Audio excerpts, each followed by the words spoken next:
Hi YouTube. I would like to congratulate Mr. Neil Perez for winning at the Mr. International 2015 pageant. Saludo kami sa iyo, Mamang Police. Thank you. What has been your biggest disappointment in life? Ano raw ang pinakamalaki mong disappointment sa buhay?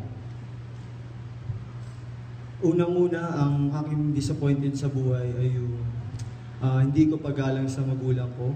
At ngayon pinagsisisihan ko ito dahil isang malaking bagay mahalin natin ang ating magulang dahil siya ang pangalawang utos ng Diyos para sa akin, mga Katoliko. Yun lang po at maraming salamat.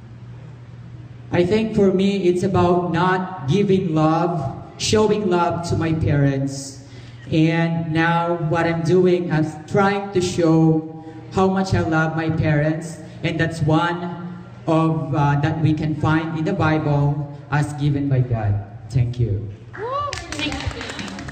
One of these men.